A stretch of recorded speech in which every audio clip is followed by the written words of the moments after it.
வணக்கம் நண்பா நண்பீஸ், welcome to Thalapathy Vijay movies review series episode number 9. இன்னைக்கு நாம ஒரு அற்புதமான ஒரு படம் தாங்க பார்க்க போறோம். செம்ம சூப்பர் ஹிட் கொடுத்த ஒரு படம் தான். அந்த படத்துக்கு பேர் தான் பூவே உனக்காக. படத்தோட டைட்டிலுக்கு ஏற்ற மாதிரி தான் படமே அமைஞ்சிருக்கும். ஏன்னா பூவே அப்படின்னு சொல்றது வந்து ஒரு பெண்ணை சொல்றாங்க, காதலிச்ச ஒரு பொண்ணு. அந்த பொண்ணுக்காக நான் பண்ண போறேன், பொண்ணே உனக்காக தான் இந்த விஷயத்தெல்லாம் நான் பண்றேன் அப்படின்னு ப்ரூவ் பண்ற மாதிரி ஒரு விஷயம் வந்து இந்த படத்துல நடக்கும். நிறைய பேர் இந்த படத்தை பார்த்திருப்பீங்க, நிறைய பேர் வந்து பார்த்து மறந்துருப்பீங்க, நிறைய பேர் இந்த படம் பார்க்காம இருப்பீங்க. அந்த பார்க்காம இருக்காங்க தெரியுமா, அவங்க யார் தெரியுமா? இந்த டியூட் படம் தான் ரிலீஸ் ஆனப்ப சில பேர் டியூட் படத்தை வந்து இந்த பூவை உனக்காக படத்தை வச்சு கம்பேர் பண்ணியிருந்தாங்க.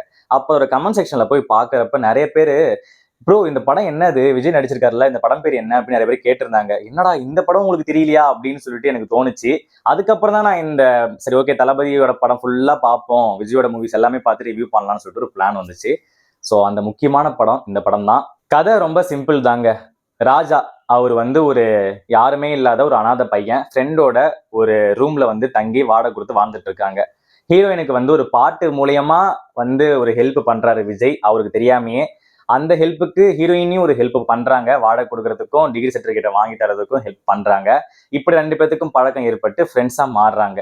ஃப்ரெண்டா மாறும்போது விஜய்க்கு வந்து ஒன் சைடா லவ் வந்து ஆரம்பிச்சிருது அந்த பொண்ணு மேல. அவங்க பேர் ஆக்சுவலா நந்தினி. இந்த மாதிரி ராஜா வந்து வேலை தேடி அலைஞ்சிட்டு இருக்கிறப்ப ஒரு டைம்ல வேலையும் கிடைச்சிருது. அந்த வேலைக்கு ட்ரீட் எல்லாம் கொடுக்குறாங்க. ட்ரீட் கொடுக்குறப்ப வந்து நந்தினி சொல்றாங்க, இந்த மாதிரி நாளைக்கு என் ஃப்ரெண்டோட பர்த்டே பார்ட்டிக்கு நீங்க எல்லாருமே வந்துடணும் அப்படின்னு சொல்லிட்டு சொல்றாங்க. சரி அந்த பர்த்டே பார்ட்டிலேயே வச்சு நம்ம வந்து ப்ரொபோஸ் பண்ணிடலான்னு ராஜா நினைக்கிறப்ப அங்கதான் ஒரு ட்விஸ்ட் காத்துக்கிட்டு இருக்கு. அங்க ப்ரொபோஸ் பண்ண போலாம்னு நினைக்கிறப்ப அங்க நந்தினி வந்துட்டு ஒரு ஆளை இன்ட்ரோ கொடுக்குறாங்க. அவர் தான் என்னோட லவ்வர், நாங்க ரெண்டு பேரும் கல்யாணம் பண்ணிக்க போறோம் அப்படின்னு சொல்றாங்க. விஜய்க்கு வந்து தூக்கி வாரி போட்டுருது. ஐ மீன் ராஜாக்கு வந்து ரொம்ப கஷ்டமாயிடுது. அதுக்கப்புறம் இப்படியே போயிட்டு இருக்கிறப்ப ஒரு டைம் வந்து நந்தினி வந்து ஹெல்ப் கேட்டு வராங்க. நாளைக்கு வந்து நாங்க ரெண்டு பேரும் கல்யாணம் பண்ணிக்க போறோம், நீங்க வந்து சாட்சி கையெழுத்து வந்து போடணும் அப்படின்னு சொல்றாங்க. அப்ப என்ன ஆகுது, விஜய் வந்து கேட்கிறாரு, சாரி ராஜா வந்து கேட்கிறாரு, கேரக்டர்லயே போயிடுறேன். ராஜா வந்து கேட்கிறாரு, என்ன கேட்கிறாருன்னா, இந்த மாதிரி எனக்கு தான், நான் தான் ஒரு அனாதை பையன், உங்களுக்கு தான் ஃபேமிலி ரெண்டு பேத்துக்கும் இருக்கே, நீங்க அவங்களோட சம்மதத்தோட ஏன் நீங்க வந்து கல்யாணம் பண்ணிக்க கூடாது அந்த மாதிரி கேட்கிறப்ப, என் ஃபேமிலி அப்படி இல்ல, ஆல்ரெடி இந்த மாதிரி ஒரு லவ் மேரேஜ் பண்ணப்ப எங்க ரெண்டு குடும்பமும் பிரிஞ்சு போச்சு, கண்டிப்பா ஒத்துக்கவே மாட்டாங்க, அதனாலதான் இப்படி பண்ணணும்னு சொல்லும்போது, சரி ஓகே பூவே உனக்காக அப்படின்னு சொல்ற மாதிரி, உனக்காக நான் வந்துட்டு போயிட்டு சேர்த்து வைக்கிறேன், உங்க ரெண்டு பேர்த்து குடும்பத்தையும் சேர்த்து வைக்கிறேன், குடும்பத்தோட சம்மந்தத்தோட நீங்க வந்து ரெண்டு பேரும் கல்யாணம் பண்ணிக்கோங்கன்னு சொல்றப்ப அவங்களும் சரி ஓகே அப்படின்னு சொல்லிட்டு தலையாட்டிட்டாங்க. அதுக்கப்புறம் தான் நம்ம ராஜாவும் அவரோட ஃப்ரெண்டு கோபியும் அந்த ஒரு ஊருக்கு போறாங்க. போனா அந்த ஒரு குடும்பம் வந்து ஹிந்து குடும்பம், இன்னொரு குடும்பம் வந்து கிறிஸ்டின் குடும்பம். அவங்க ரெண்டு பேத்துக்கு ஒரு பிளாஷ்பேக் இருக்கு. அந்த ரெண்டு குடும்பம் முன்னையவே ஆக்சுவலா ரெண்டு பேரும் செம்ம பெஸ்ட் ஃப்ரெண்ட்ஸா தான் வாழ்ந்துட்டு வராங்க அந்த ஊர்லயே கெத்தா.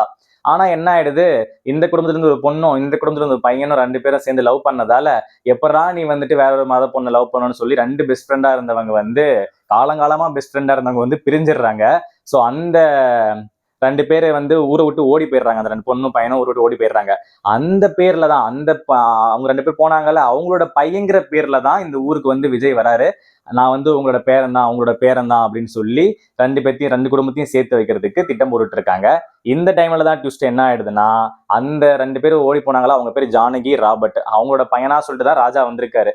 ஆனா வந்து இங்க வந்துட்டு ஒரு சும்மா ஒரு கற்பனை கேரக்டரா நிர்மலா மேரி அப்படின்னு ஒரு கேரக்டர் வந்து உருவாக்குறாரு. உருவாக்குன உடனே அவர் தான் பொண்டாட்டி அப்படின்னு சொல்லி ராஜா சொல்றப்ப திடீர்னு அவங்களே வந்துடுறாங்க, ரியல் லைஃப்லயே வந்துடுறாங்க. வந்த உடனே ராஜா கையங்காலம் ஒண்ணுமே புரியல. அப்புறம் தான் தெரிய வருது, அந்த நிர்மலா மேரி அப்படின்னு சொல்றவங்க வந்து பிரியதர்ஷினி. அந்த பிரியதர்ஷினி தான் ஒரிஜினலா ஜானகிக்கும் ராபர்ட்டுக்கும் பிறந்த பொண்ணு, பையனே கிடையாது. நீ இந்த மாதிரி என்னோட அப்பா அம்மாவுக்கு பிறந்த பையன் சொல்லி நீங்க ஏமாத்திட்டு இருக்க, நீ யாருன்னு சொல்லி சொல்றப்பதான் அங்க ராஜா வந்து அவரோட பிளாஷ்பேக்கை சொல்றாரு. அதுக்கப்புறம் ரெண்டு குடும்பத்தையும் எப்படியோ காமெடி பண்ணி அதை பண்ணி இதை பண்ணி அப்புறம் நிறைய வசனங்கள்லாம் பேசி சேர்த்து வைக்கிறாங்க. சேர்த்து வச்சதுக்கு அப்புறம் ரெண்டு பேருக்கு கல்யாணமும் நடந்துருது. கல்யாணம் நடந்து முடிஞ்சதுக்கு அப்புறம் அந்த நிர்மலா மேரியான பிரியதர்ஷினிக்கு வந்து நம்ம ராஜாவை வந்து பேரனாவே உண்மையாலுமே பேரனா தத்தெடுத்து நம்ம கல்யாணம் பண்ணி வைக்கலாம்னு யோசிச்சு சொல்றப்ப, அங்க இருக்கவங்களாம் முடிவு பண்றப்ப, நந்தினியே போயிட்டு நானே கேட்கிறேன் கண்டிப்பா ஒத்துப்பாரு அப்படின்னு சொல்லிட்டு ராஜா கிட்ட போய் கேட்கிறப்ப, லவ்வருக்கும் ஐ மீன் எக்ஸ் லவ்வருக்கும் ஒன் சைடா லவ் பண்ண ராஜாவுக்கும் ஒரு கான்வோ வரும். அதுதான் காலங்காலமா எல்லாரும் பேசப்பட்ட டயலாக். ஒரு செடியில ஒரு பூ தான் பூக்கும், திரும்பி உதிர்ந்துச்சுன்னா இன்னொரு பூ ஒட்ட கூட வைக்க முடியாது அப்படிங்கிற சில டயலாக்ஸ் எல்லாம் செம்மையா வந்திருக்கும். அதை நான் சொல்றதை விட விஜய் பேசிருக்கிறது செம்ம சீனா இருக்கும். முக்கியமா அது அந்த டைம்ல வர பிஜிஎம்மா இருக்கட்டும். அதுக்கப்புறம் இந்த டைலாக் வந்து நிறைய படங்கள்ல கலாச்சாலுமே, ஐ மீன் சும்மா ஜாலியா கலாச்சிருப்பாங்க. ஆனா இந்த டைலாக் வந்து காலங்காலமா அது எப்படி எண்டு கார்டு போட்டு முடிப்பாங்கன்னா, இந்த என்னோட முடிவு வந்து உங்களுக்கு வேதனை தரக்கூடியதா இருக்கலாம், ஆனா எனக்கு சந்தோஷமே, ஒரு சுகமேன்னு சொல்லிட்டு முடிப்பாங்க. அது எப்படின்னா ஆடியன்ஸ் கிட்டே சொல்ற மாதிரி. ஏன்னா ஆடியன்ஸுக்கு என்ன இருந்தாலும் வந்து ராஜா கேரக்டர் வந்து எப்படியாச்சும் நந்தினி கூட சேர்க்கலாமே, இல்ல வந்து அட்லீஸ்ட் பிரியதர்ஷினியை தான் புதுசா ஒரு பொண்ணு வந்திருக்காங்களா, அவங்க கூட சேர்த்து வச்சு இவங்க ஃபேமிலியோட எல்லாம் ஒன்னா இருக்கலாமே அப்படின்னு எதிர்பார்த்தாலும், இல்ல எனக்கு இந்த சோகம் கூட சுகம்தான் அப்படின்னு சொல்லிட்டு இந்த படத்தை சூப்பரா முடிக்கிறாங்க. ஸோ இந்த படம் நீங்க பாத்தீங்கன்னா செம்ம ஃபீல் குட்டா இருக்கும். அது மட்டும் இல்லாம இப்போ விஜயோட 8 படங்கள்ல 9வது படமா பண்ண இந்த பூவே உனக்காகல, அந்த படத்துல ஒரு ஃபைட் சீனுமே கிடையாது. ஃபுல் அண்ட் ஃபுல் ரொமான்ஸா இருக்கட்டும், ஒன் சைட் லவ்வா இருக்கட்டும், அந்த பெயின்ஃபுல் மொமெண்டா இருக்கட்டும், அதை தாண்டி போனா காமெடிஸுக்கு வந்து பஞ்சமே இருக்காது. சார்லி வந்து சூப்பரா பண்ணிருப்பாரு, கோபிங் அப்படிங்கிற ஒரு கேரக்டர்ல செம்மையா பண்ணிருப்பாரு. இன்னொன்னு வந்து நகைச்சுவை திலகம் நாகேஷ் இருப்பாரு, குணச்சித்திர திலகம் நம்பியார். இவங்க 2 பேத்துக்கும் கான்வோ காமெடி எல்லாம் பக்காவா இருக்கும். அந்த பாட்டிகள் பண்ற லூட்டிகள் சூப்பரா இருக்கும். எல்லாமே பக்காவே சூப்பராவே கொண்டு போயிருப்பாங்க. நான் வந்து ஒரு ஸ்டோரியா சொன்னேன், ஒரு கதையா கிட்ட சொன்னேன். ஆனா ஸ்கிரீன் பிளேல வந்துட்டு திரைக்கதை ஒண்ணு இருக்கு, அது அவங்க கொண்டு போன விதம் வந்து செம்மையா இருக்கும். ஃபர்ஸ்ட் எடுத்து காமிக்கும் போதே ராஜா வந்து இவனோட பேரன் தான் காட்டுவாங்க. நடுவுல தான் நமக்கு பேக் பண்ணி இந்த மாதிரி ராஜா வந்து உண்மையான பையனே கிடையாதுங்கன்னு சொல்லி லவ் பண்ண பொண்ணுக்காக இந்த பையன் வந்து போராடிட்டு இருக்கான் அப்படின்னு ஒரு சூப்பரான கதையை போட்டிருப்பாங்க. எல்லாருமே தயவு செஞ்சு இது பார்க்க வேண்டிய படம் தாங்க இந்த படம். இதுல சில முக்கியமான சீன்ஸ்லாம் நிறைய இருக்குங்க, அது ஒவ்வொன்றா சொல்றதெல்லாம் ஜாலியா இருக்கும். எப்படின்னா சச்சின் படத்துலதான் வந்து எனக்கு மியூசிக்கை பத்தி என்ன தெரியுமா அப்படின்னு டைலாக் வரும்ல, அந்த மாதிரியே ஒரு டைலாக் இந்த படத்துல வந்திருக்கு. அதோட ஆரம்ப புள்ளி இதாதான் பாக்குறேன். பஸ்ல வந்து இதே மாதிரி ஒரு பொண்ணு வந்து உனக்கு என்னடா மியூசிக் பத்தி தெரியும்ப்ப கோபியும் ராஜாவும் அந்த 2 பேரும் வந்து சொல்லுவாங்க, இந்த மாதிரி எங்களுக்கு மியூசிக் பத்தி என்ன தெரியும்னு சொல்லிட்டு ஒரு சாங் வரும். சோ அந்த சச்சின் படத்தோட டைலாக் வந்து ஆரம்ப புள்ளி இதுதான். ராஜா வந்து இந்த ஊருக்கு வரதுக்கு முன்னாடி ஒரு லெட்டர் போட்டுருவாங்க 2 ஃபேமிலிக்கும். அதை படிச்சுட்டு அவன் உள்ள இங்க அவன் ஊருக்குள்ளே வந்தாலும் யாரும் வீடு கொடுக்க கூடாது, அவனை யாருமே பார்க்கவே கூடாது, அவன் எப்படியோ போகட்டும் அப்படின்னு சொல்லிடுவாங்க. இருந்தாலும் அந்த தாத்தா பாட்டிகள், இந்த ஃபேமிலி இருக்க தாத்தா பாட்டியும் அந்த ஃபேமிலி இருக்க தாத்தா பாட்டியும் மறைஞ்சு பேரனை பார்க்கணுங்கிற ஒரு சந்தோஷத்துல கியூட்டா சில விஷயங்கள்லாம் பண்ணுவாங்க. அதெல்லாம் செம்மையா எடுத்திருப்பாங்க, நல்லாவே இருக்கும். காமெடிஸ் ஆக்சுவலா ஒரு ரியாக்ஷனை வச்சு ஒரு ஃபன் எலமெண்ட் சின்ன இப்பெல்லாம் வந்து ஒருத்தனை கலாய்க்கணும், ஒருத்தவனை ஸ்ட்ரெஸ் பண்ணி அந்த கேரக்டரை வந்து ஒண்ணு பாடி ஷேமிங் பண்ணணும், இல்ல ரொம்ப ரோஸ்ட் பண்ணணும், கலாய்க்கணும், கிண்டல் பண்ணணும், அந்த மாதிரிலாம் டேர்ம்ஸ் எல்லாம் இப்பதானே வந்துச்சு. ஆனா அந்த டைம்ல இந்த நாகேஷும் அப்புறம் இந்த பக்கம் வந்து நம்பியாரும் அவங்க பண்ற அந்த காமெடிஸ் எல்லாமே ஆர்கானிக் காமெடி, எப்படி மத்தவங்களை ஹர்ட் பண்ணாத வர காமெடிஸ் எல்லாம் சூப்பரா அந்த டைம்ல பண்ணிருப்பாங்க. இந்த படத்துல எல்லா சாங்குமே ஆக்சுவலா சூப்பரா தான் இருக்கும். இதுல வந்து ரிப்பீட்டடா ஒரு சாங் வந்து திரும்ப வரும். அது என்ன சாங்னா, சொல்லாமலே யார் பார்த்தது, அந்த ஒரு சாங் வந்துட்டு மேல் வெர்ஷன் வந்து சும்மா விஜய் பாடுவாரு, ஃபீமேல் வெர்ஷன் வந்து ஒரு சாங் வரும், செம்மையா இருக்கும், சூப்பரா இருக்கும். அதே மாதிரி இன்னொன்னு, இந்த பாட்டு தாங்க எல்லாரும் இந்த பாட்டு வந்து கேட்டிருப்பீங்க, திரும்ப ரிப்பீட் மோடுல வந்து. இது வந்து ஃபர்ஸ்ட் ஹீரோயின் வெர்ஷன் வரும், அதுக்கப்புறம் கிளைமேக்ஸ்ல தான் மேல் வெர்ஷன் நம்ம ராஜாவோட வெர்ஷன் வந்து வரும்.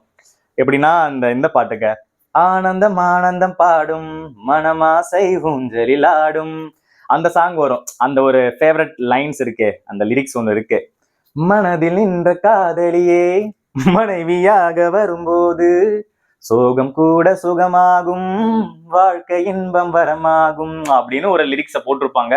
அது பக்காவா இருக்கும், செம்மையா இருக்கும். இன்னொன்னு, இந்த படத்துல வந்து ஆக்சுவலா திடீர்னு ஒரு சாங்ல வந்து நான் சர்ப்ரைஸ் ஆனேன். என்னன்னா, முரளி வந்து ஆக்சுவலா டான்ஸ் ஆடி இருந்தாரு. ஸ்டார்டிங்லேயே வந்து முரளிக்கு வந்து ஒரு நன்றி போட்டிருப்பாங்க. நான் யோசிச்சேன், முரளி இந்த படத்துல எங்க நடிச்சிருப்பாரு, ஏன்னா ரீவாச் பண்ற மாதிரி தான் எனக்கு இருந்துச்சு. அப்புறம் தான் தெரியுது ஒரு சாங்குக்கு ஆக்சுவலா ஒரு டான்ஸ் ஆடி இருக்காரு. அதை பார்க்கும்போது எனக்கு கொஞ்சம் கஷ்டமா இருந்துச்சு. இப்போ முரளி மேபி உயிரோட இருந்திருந்தா அவரு எந்த ஒரு பிளேஸ்ல இருந்திருப்பாரு, என்னென்ன கேரக்டர்ஸ் எல்லாம் பண்ணிருப்பாரு, தமிழ் சினிமால என்ன மாதிரி ஒரு ரோல்ல இருந்திருப்பாருன்னு சொல்லிட்டு நான் யோசிச்சுட்டு இருந்தேன். அது கொஞ்சம் ஹர்ட்டிங்கா தான் இருந்துச்சு. இந்த படத்துக்கு மியூசிக் போட்டவர் வந்து எஸ்.ஏ. ராஜ்குமார்னு சொல்லிட்டு ஒருத்தர் இருக்காரு. அவர் வந்து அந்த டைம்ல நிறைய படங்களுக்கு மியூசிக் போட்டிருக்காரு. முடிஞ்ச அவரோட சாங்ஸ் எல்லாம் போய் கேளுங்க, செம்மையா இருக்கும். அதே மாதிரி இந்த விஜய் வந்து பழைய படங்களை நீங்க எங்க எடுத்துக்கிட்டாலும் ஐகானிக்கா ஒரு வந்து எப்படி இந்த மாதிரி ஒரு ஸ்டெப் போடுவாரோ படத்துல, அதே மாதிரி வந்து இந்த சோகமான சீனுக்குலாம் ஒருத்தவங்க கிட்ட போயிட்டு எப்படி அப்ரோச் பண்றது, இல்ல எப்படி பேசுறது அப்படிங்கறத ஒரு ஆக்ஷன்ல வந்து காட்டணும்னா, அவர் இந்த காலரை வந்து அப்படி இப்படி பண்ணுவாரு. அந்த மாதிரி ஒரு மேனரிசம் பண்ணி பண்ணுவாரு. அது நிறைய படங்கள்ல, பழைய படங்கள்ல வந்துட்டே இருக்கும். அது பார்த்தாவே லைட்டா எனக்கு பாவமா தோணிடும். ஐயோ, அந்த மனுஷன் அடுத்து எங்க போயிட்டு என்ன சொல்லி பல் பாயிண்ட் வரப்போறாரு அப்படின்னு சொல்லிட்டு கஷ்டமாயிடும். அந்த மாதிரி மேனரிசம் வந்து அந்த டைம்ல ஃபாலோ பண்ணிருக்காரு.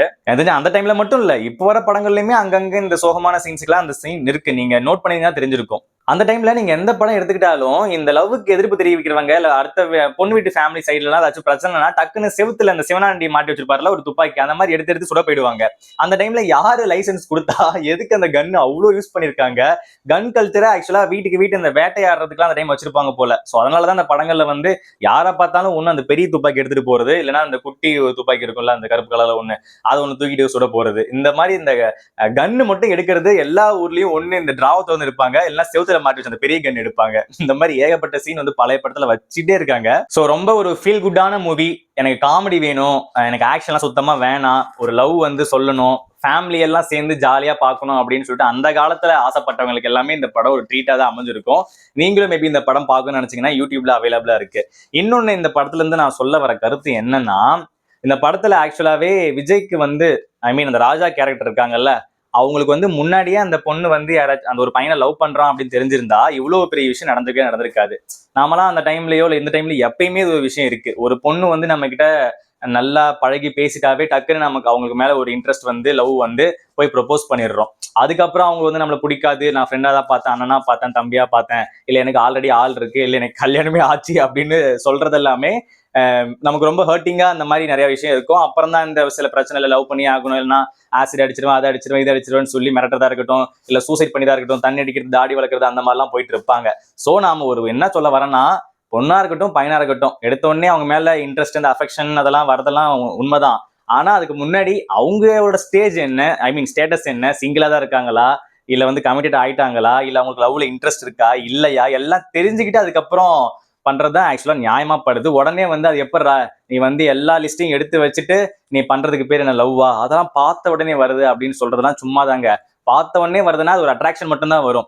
அதுக்கப்புறம் நம்ம அவங்க கூட ஸ்டேபிளா இருக்கணும், அந்த ஒரு லாங் டேர்ம் ரிலேஷன்ஷிப் எடுத்துட்டு போகணும், கல்யாணம் வரையும் முடிக்கணும் அப்படின்னா நம்ம முதல்ல அவங்க கிட்ட என்ன ஸ்டேட்டஸ் அவங்க இருக்காங்கன்னு சொல்லி கேட்டு புரிஞ்சதுக்கு அப்புறம் தான் அடுத்த பாயிண்ட் எடுத்து வைக்கணும். நாமளே ஆசையை வளர்த்துக்கிட்டு இருந்தா அப்புறம் இந்த மாதிரி லவ் ஃபெயிலியர் ஆகி அப்புறம் கஷ்டமா தான் போயிடும். ஸோ அதை மட்டும் சொல்லணும்னு நினைச்சேன். இந்த படம் மாதிரி நிறைய படங்கள் இந்த மாதிரி கதைகள் எத்தனை வந்தாலுமே நாம ஆக்சுவலா திருந்த மாட்டோம், நம்ம ஒரு திருந்தாந்த ஜென்மங்கள் தான் போல.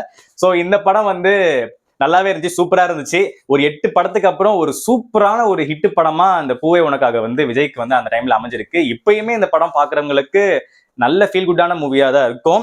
ஆனா இதை போயிட்டு வந்து நீங்க டியூட் படத்துக்குள்ள கம்பேர் பண்ணி ஒரு டைம்ல பேசிட்டு இருந்தாங்க. ஷாஜகான் வரட்டும், அதுக்கப்புறம் அது வரப்போ திரும்பி நான் பேசுவேன். ஏன்னா டியூட் படத்துக்கு ஷாஜகான் ரிலேட் பண்ணிட்டு இருந்தானுங்க. சோ அதெல்லாம் ரிலேட் பண்ண முடியாது. டியூட் வேற, இது எங்க அப்பா வேற, நான் வேறன்னு சொல்ற மாதிரி அந்த படம் வேற, இந்த படம் வேற. அது ஒரு ஃபீல், அது ஒரு விஷயம் வந்து நமக்கு சொல்லுதுன்னா இது ஒரு விஷயம் நமக்கு வந்து சொல்லும். சோ அதனால ஒரு படத்தையும் இன்னொரு படத்தோட கம்பேர் பண்ண வேணாம். சோ அவ்வளவுதாங்க இந்த வீடியோ. இந்த வீடியோ உங்களுக்கு பிடிச்சிருந்துச்சுன்னா லைக் பண்ணுங்க, ஷேர் பண்ணுங்க, கமெண்ட் பண்ணுங்க, மறக்காம சப்ஸ்கிரைப் பண்ணி பெல் ஐக்கானை கிளிக் பண்ணிட்டு அந்த ஹைப் பட்டன் இருக்கும் அதை வந்து டச் பண்ணி விட்டீங்கன்னா எனக்கு கொஞ்சம் பாயிண்ட்ஸ் கொடுத்தீங்கன்னா அந்த வீடியோ நிறைய பேருக்கு போய் சேரும். அந்த சீரீஸ் எனக்கு கரெக்டா 69வது படம் முடியும் போது கரெக்டா ஜனநாயகனோட முடிக்கலான்னு ஒரு பிளான் இருக்கு. கொஞ்சம் ஹெல்ப் பண்ணுங்க. அவ்வளவுதாங்க.